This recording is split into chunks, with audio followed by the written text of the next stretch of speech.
Hallo meine Lieben, heute habe ich seit sehr, sehr langer Zeit mal endlich wieder ein kleines Screenprinting-Projekt für euch. Und zwar wollen wir damit eine Türmatte bedrucken. Wie das funktioniert, das seht ihr gleich nach dem Intro.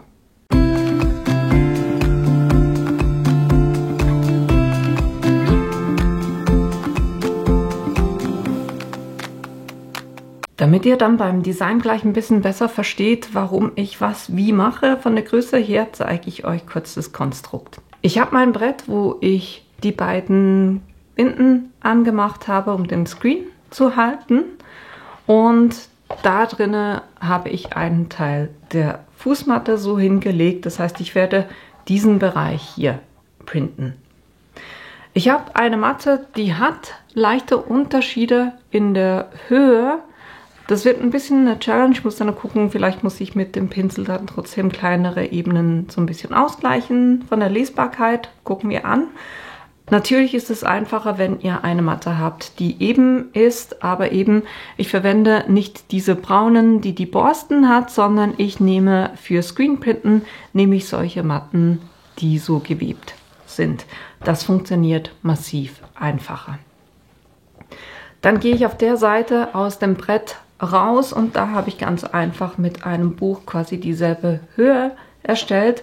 Ist auch nicht so schlimm, wenn es ein kleines bisschen weniger hoch oder höher ist, weil die Matte selber ja schon stabil ist. Ich brauche einfach was, damit das hier dann nicht wegknickt. Von dem her wird das so funktionieren. Und ihr seht das ganze Konstrukt, so wie ich das gemacht habe, habe ich so gemacht, dass ich das Brett verwenden kann.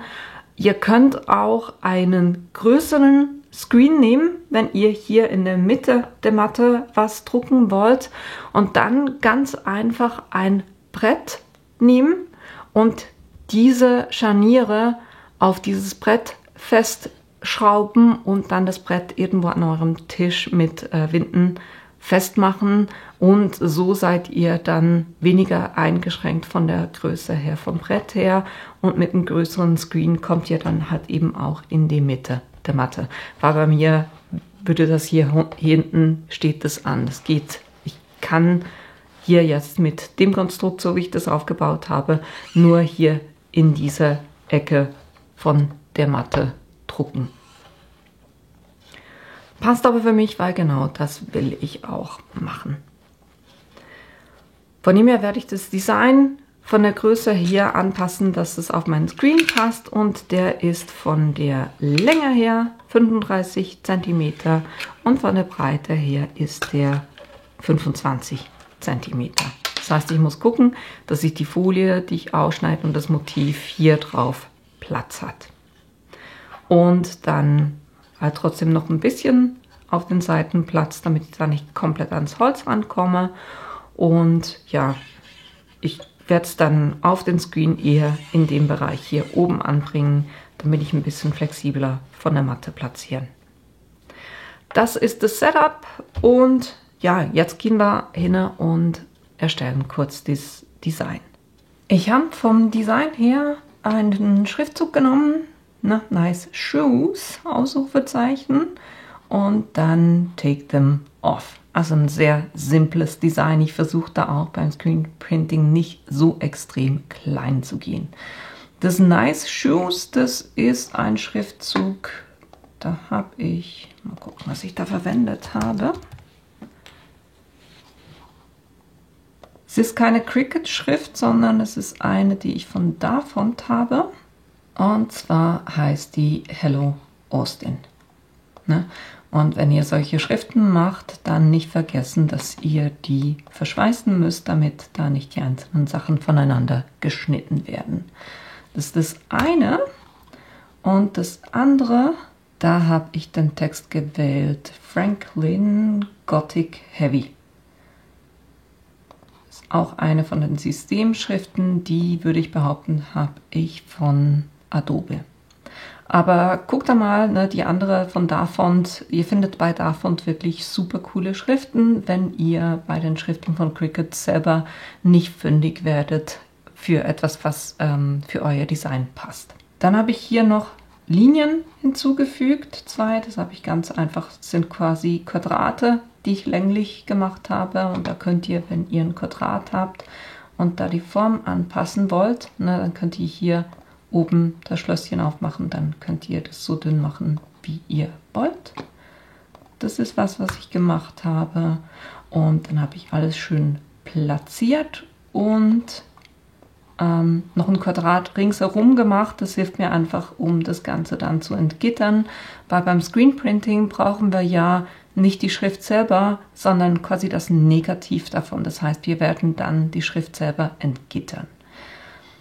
Und damit ich das jetzt richtig ausplotten kann, werde ich das noch verbinden, damit die Platzierung da dann beibehalten wird. Und für Screenprinten, wenn wir mit Vinylfolie arbeiten, müssen wir das Ganze auch noch spiegeln. Sodele.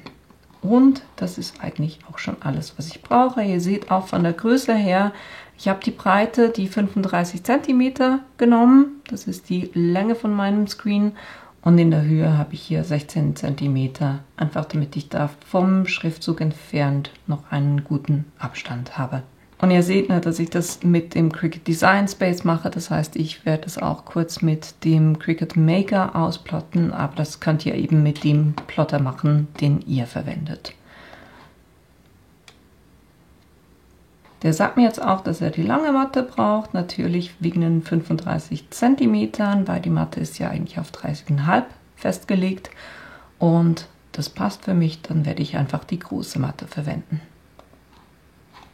Kann ich auf Weitergehen und dann hier Vinyl auswählen. Und dann können wir das Ganze auch schon ausplatten.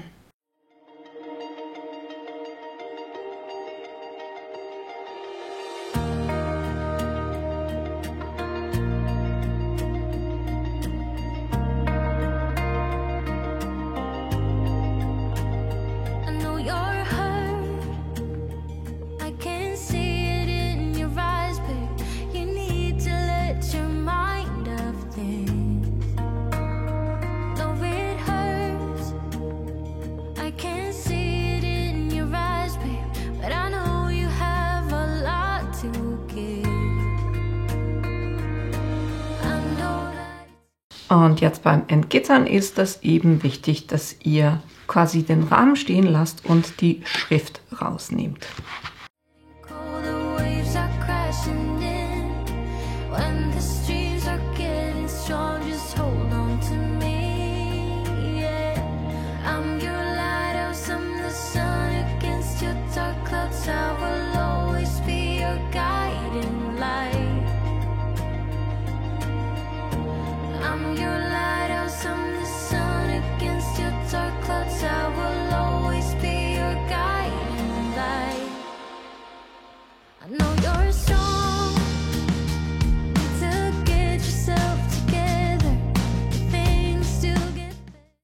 Und so einfach ist das Design. Und natürlich müsst ihr da gucken, wie beim Ahne, dass ihr die Elemente innen drin, dass ihr die beibehaltet. Jetzt beim Screen werde ich, wie gesagt, eher hier im unteren Bereich bleiben. Und um das zu übertragen, brauche ich Übertragungsfolie.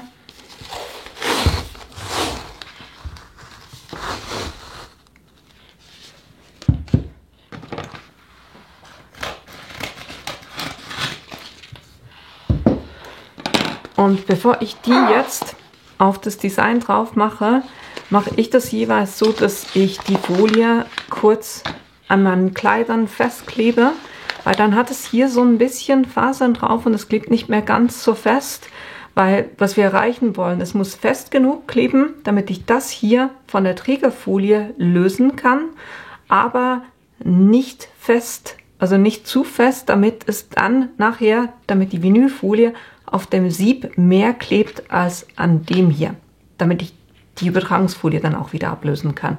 Ist immer ein bisschen tricky, aber ich habe gemerkt, wenn ich das so mache, dass ich die eben einmal kurz auf meine Kleider klebe und dann wieder abziehe, dann funktioniert das eigentlich relativ gut. Und dann können wir die hier drauf bringen.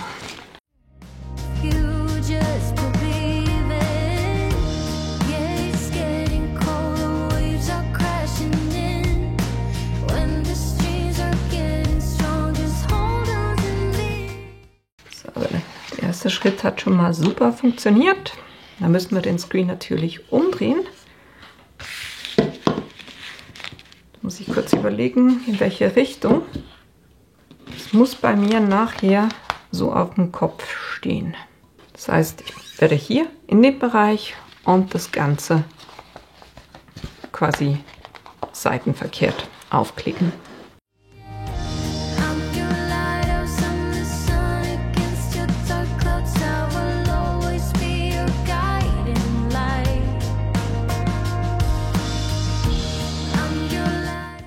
Und hier hilft es, wenn ihr quasi das Klebeband nach unten so ein bisschen festdrückt, dann kommt die Vinylfolie auch ein bisschen weniger mit.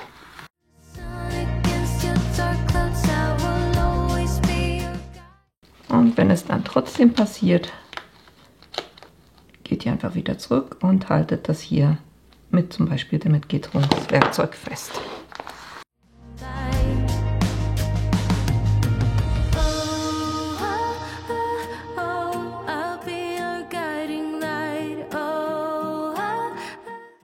Ja, einen Teil, wo ich gerade ein bisschen zu schnell gearbeitet habe, da hat es mir die Folie ein kleines bisschen angerissen in die Ecke. Und da gebe ich einfach einen Kleber drauf, damit mir da einfach die Farbe nicht durchläuft.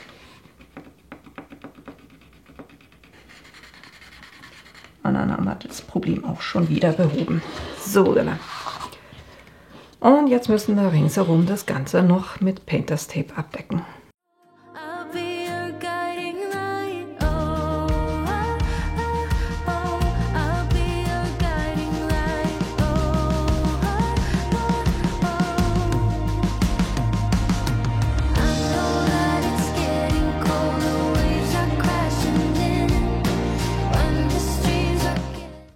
So, und dann haben wir unseren Screen schon vorbereitet. Kann ich hier meinen Screen festmachen.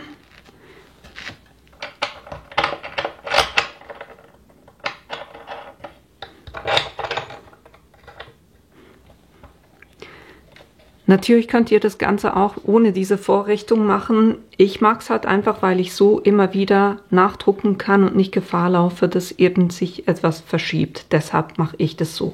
Und dann habe ich eben hier auf der Seite noch quasi das Buch, um quasi die Fläche auch noch weiter zu führen, damit es mir hier nicht absackt. So, und jetzt kann ich das Ganze so platzieren, wo das für mich passt. Ich mache die Matte hier noch kurz ein bisschen fest. Oder zumindest ansatzweise. Ne? Festmachen bei dem Material ist ein bisschen schwierig, aber naja. Und jetzt nehme ich Textilfarbe. Dann braucht man natürlich den Schaber, um die Farbe runterzuziehen, den Spaten, um die Farbe hier auf den Screen drauf zu machen und dann mit ordentlich Farbe auf den Screen.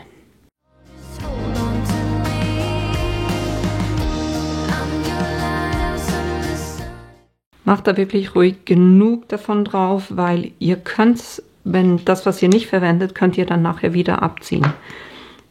Und was ich jetzt mache, ich hebe den Screen an und flute das Ganze zuerst mal. Fluten heißt, ich bestreiche es quasi wie ein Butterbrot, einfach, dass überall beim Design Farbe drauf ist. Es geht jetzt nicht darum, hier das reinzudrücken, sondern einfach wirklich den Screen zu fluten. So, ich war jetzt wunderbar am Videoschneiden und musste mit Schrecken feststellen, dass der ganze Teil, wo ich das zeige, wie ihr dann quasi printet, der fehlt, weil meine Kamera entschieden hat, dass sie aufhört zu rekorden. Und ich habe es erst im Nachhinein gemerkt. Das ist super. Und ich kann das jetzt nicht einfach alles nochmal nachbauen, weil es ist auch schon spät abends. Und deshalb dachte ich mir, ich erlaube mir, euch das einfach kurz in Trockenübung quasi zu zeigen und werde euch dann am Schluss noch ein Video verlinken, wo ich das mal von A bis Z gezeigt habe.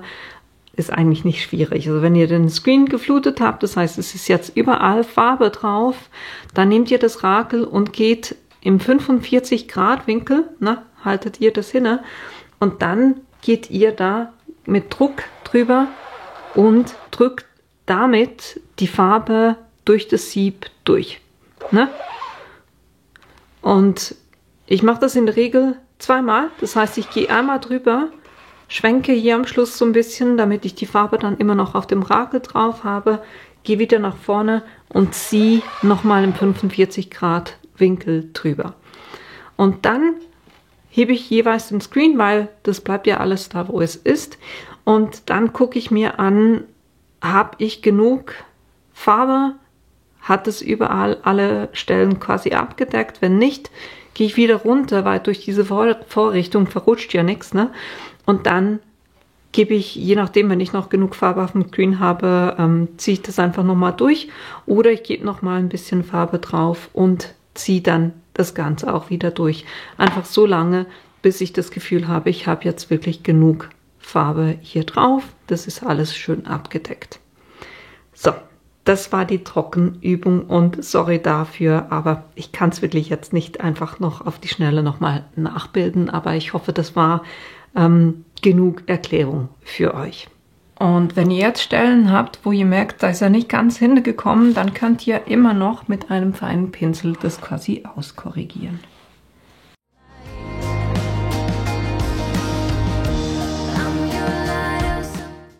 So, ich habe das jetzt noch ein bisschen korrigiert. Bei mir halt die Schwierigkeit, dadurch, dass ich diese Rillen drin habe, musste ich da in die Zwischenräume dann mit dem Pinsel noch ein bisschen rein. Von dem her, es geht natürlich einfacher, wenn ihr eins habt, was ohne Rillen ist, sondern quasi eben ist.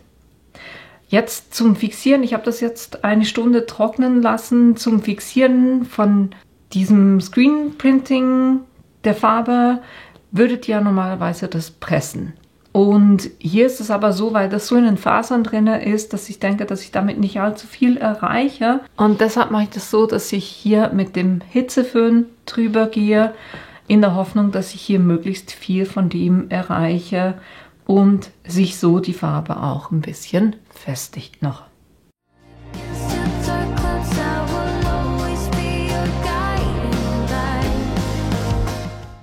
Natürlich konnte ich jetzt da nicht allzu fest drüber, weil das sind Fasern drin, also Plastikfasern, die sich dann sonst zusammenziehen. Man sieht es hier so ein kleines bisschen. Aber ich würde sagen, ich lasse das jetzt so und würde sagen, ich habe meine Matte gedruckt. Zusammenfassend würde ich sagen, eben guckt drauf, dass ihr eine habt, die keine Rillen hat, sondern eben ist. Nehmt einen Screen, der groß genug ist, damit ihr da auch wirklich Platz zum Arbeiten habt. Na, bei mir war es auf der einen Seite so, dass ich da fast nicht dran gekommen bin. Und nehmt ein Design, was auch nicht zu filigran ist, gerade für so sehr grobe Fasern. Und wenn ihr irgendwo eben noch Leerstellen habt, dann könnt ihr da mit dem Pinsel immer noch ein bisschen nachhelfen.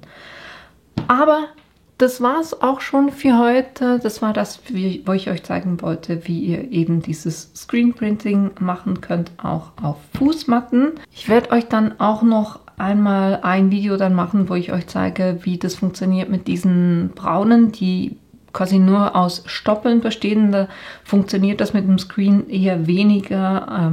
Da gibt es so ein bisschen andere Tricks, die man anwenden kann. Aber für heute war es das. Ich hoffe, ihr hattet Spaß dabei und habt Lust, es selber auch mal auszuprobieren. Und natürlich, dass ich euch in einem meiner nächsten Videos wiedersehe. Bis bald!